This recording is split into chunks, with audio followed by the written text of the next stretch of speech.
வணக்கங்க. இந்த நாள் இனிய நாளாக அமையட்டும். தெரிஞ்ச ஃப்ரெண்ட் ஒருத்தவங்க வந்திருந்தாங்கங்க. அவங்களுக்காக நாங்கள் ப்ரௌனி பண்ணோம். அதுக்கப்புறம் சீஸ் கேக் பண்ணோங்க. 15 to 20 பிஸ்கெட்டை இந்த மாதிரி நல்லா மிக்சர் ஜாரில் பொடி பண்ணி அதை ஒரு பவுலில் மாற்றிட்டு 2 ஸ்பூன் ரூம் டெம்பரேச்சரில் இருக்க பட்டர் சேர்த்து நல்லா கலந்து விட்டுக்கோங்க. செட் பண்ணுறதுக்கு கரெக்டான கண்டெய்னர் எடுத்து இதை வந்து ஃபர்ஸ்ட் லேயராக செட் பண்ணிக்கோங்க. பிஸ்கெட் லேயரை செகண்ட் லேயருக்கு நாங்கள் வந்து சீஸ் வந்து ஒரு 5 to 6 ஸ்பூன் எடுத்து நல்லா கலந்துக்கோங்க. அதில் ஒரு 2 ஸ்பூன் மேங்கோ பியூரி எடுத்து அதையும் நல்லா கலந்துக்கோங்க. இங்கே நான் ஃப்ரெஷ் மேங்கோ பியூரி தான் எடுத்திருக்கேங்க.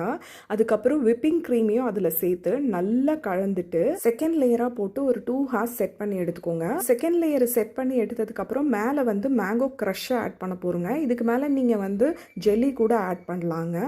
இதையும் ஒரு 2 to 4 ஹார்ஸ் செட் பண்ணி எடுத்து சாப்பிட்டு பார்த்தீங்கன்னா ரொம்ப அட்டகாசமாக இருக்குங்க. வீட்டில் செஞ்சு பார்த்துட்டு எப்படி இருந்துச்சுன்னு கமெண்ட்டில் சொல்லுங்கள். கேக்கை சாப்பிட்டு அப்படியே ஈவினிங் நாங்கள் கோயிலுக்கு போயிட்டு வந்தோங்க.